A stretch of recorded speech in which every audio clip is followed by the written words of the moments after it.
Hello student, आप सबको पता है कि राजस्थान के अंदर पशु परिचर की वैकेंसी आई हुई है। तो इसके अंदर कौन कौन फॉर्म भर सकता है और कितने पेपर होंगे, क्या सिलेबस रहने वाला है, तो ठीक है। तो चलिए बात करते हैं। पशु परिचारक भर्ती 2023, इसके अंदर पद कितने निकले हुए हैं? तो पद आए हुए हैं 5,934 पद आए हुए हैं।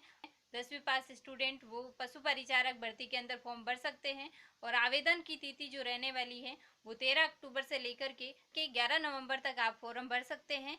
और इसके अंदर कितने पेपर होंगे, तो चलिए देखिए अपन।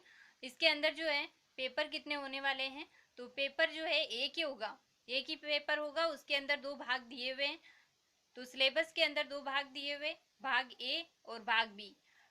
तो भाग ए के अंदर जो है पर्सन होंगे 105 और उसके अंक भी कितने होंगे 105, यानी एक पर्सन जो होगा वो एक अंक का होगा। और जो भाग बी है उसके अंदर 45% होंगे और 45 अंकों के होंगे और 30% जो है इसका वेटेज होने वाला है। 105 ये पर्सन हो गए और 45% ये हो गए, कुल मिलाकर 150% होंगे और 105 अंक और 45 अंक कुल मिलाकर 150 अंक होंगे। 3 घंटे का टाइम होगा एग्जाम का, 3 घंटे का पेपर होगा।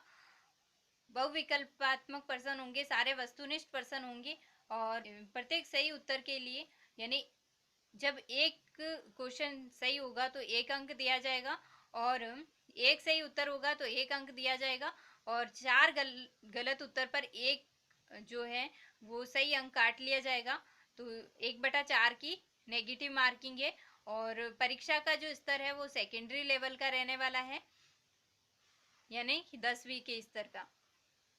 और भाग ए के अंदर क्या क्या आएगा, तो अपन को देखना है कि जो भी 10वीं तक के स्तर की दैनिक विज्ञान है, यानी विज्ञान है, वो 10वीं स्तर की अपन को पढ़नी है, माध्यमिक स्तर की। और गणित जो है वो भी माध्यमिक स्तर की पढ़नी है अपन को। सामाजिक अध्ययन और राजस्थान भूगोल, कला संस्कृति, इतिहास, ये सारी जो है वो अपन को माध्यमिक स्तर तक की पढ़नी है, यानी कि ये अपन को भाग ए के अंदर पढ़ने हैं। और साथ में ही करंट अफेयर, यानी करंट जीके जो है वो भी राजस्थान के संदर्भ में पढ़ना है अपन को। भाग ए के अंदर ये सिलेबस है। तो दैनिक विज्ञान, गणित, सामाजिक अध्ययन, राजस्थान भूगोल, कला संस्कृति, इतिहास और जो करंट अफेयर है, समसामयिक विषय जो है राजस्थान के संदर्भ में पूछा जाएगा। ये तो था भाग ए का सिलेबस। अब भाग बी के सिलेबस को अपन देखते हैं, उसमें क्या क्या पूछा जाएगा। ये है भाग बी का सिलेबस। इसके अंदर क्या क्या है, देखो पशुपालन से संबंधित है, पशु परिचर है, यानी पशुपालन से संबंधित जो भी है वो अपन को इसमें पढ़ना पड़ेगा। तो पशुपालन से संबंधित जो भी सामान्य ज्ञान है उसके बारे में अपन को देखना होगा इस वाले भाग के अंदर। देखो सबसे पहले तो अपन को पशुओं की जो भी नस्लें है ना, देसी नस्लें, उनके बारे में जानना है। उसके बाद में कृत्रिम गर्भधान के बारे में जानना है, बधियाकरण के बारे में जानना है और संकर प्रजनन और दुग्ध दोहन, दुग्ध श्रवण काल और स्वच्छ दूध उत्पादन, पशु एवं कुटकुट प्रबंधन, इसके बारे में अपन को देखना है। और जैविक अपशिष्टों का निस्तारण, ये पढ़ना है अपन को। और संतुलित पशु आहार पढ़ना है। चारा फसलें पढ़नी है कि चारा के बारे में, चारे जो है चारा अपन को कौन कौन सी फसलों से प्राप्त होता है और चारा और चारागाह का विकास कैसे होता है, तो उसके बारे में पढ़ना है। स्वास्थ्य एवं बीमार पशुओं की पहचान कैसे की जाए, उसके बारे में अपन को देखना है। और पशुओं के अंदर अंत बाह्य परजीवी रोग कौन कौन से हो सकते हैं, उनके बारे में पढ़ना है अपन को। पशुओं के टीकाकरण के बारे में पढ़ना है कि पशु को कौन से रोग पर कौन सा टीकाकरण किया जाता है। और पशुधन प्रसार के बारे में पढ़ना है, पशुधन का प्रसार कैसे होगा, तो इसके बारे में अपन को इसमें देखना है। और भेड़ बकरियों का स्वास्थ्य कैलेंडर के बारे में देखना है, कैलेंडर के बारे में देखना है। तो भेड़ बकरियों का स्वास्थ्य कैलेंडर के बारे में देखना है। ऊन, मांस, दूध एवं अंडों का देश और राज्य के अंदर उत्पादन व स्थान कौन सा है, उनके बारे में पढ़ना है। और प्रति व्यक्ति दूध और मांस, अंडों की उपलब्धता, उसके बारे में अपन को देखना है। और प्रति पशु दूध की उत्पादकता कितनी होती है, उनके बारे में देखना है। ऊन कतरन के बारे में देखना है।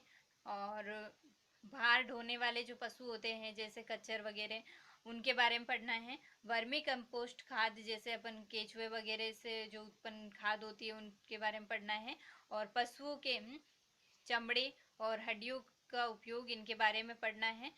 पशुओं के जो चमड़े हैं उनके हड्डियों का क्या उपयोग कर सकते हैं अपन, उनके बारे में पढ़ना है। पॉलीथीन से पशु और पर्यावरण को क्या हानि हो रही है उसके बारे में पढ़ना है। पशु बीमा के बारे में पढ़ना है। और पशु क्रय के समय रखी जाने वाली जो सावधानियां हैं, यानी कि पशु को खरीदते समय अपन को क्या क्या सावधानी रखनी चाहिए कि कौन से पशु लेने चाहिए ताकि अपन को दूध बेचना है तो दूध के बारे में अपन जो अच्छा दूध देने वाली नस्ल है उसको खरीदे को ध्यान में रखते हुए ये पशु क्रय के समय रखी जाने वाली सावधानियां अपन को पढ़नी है।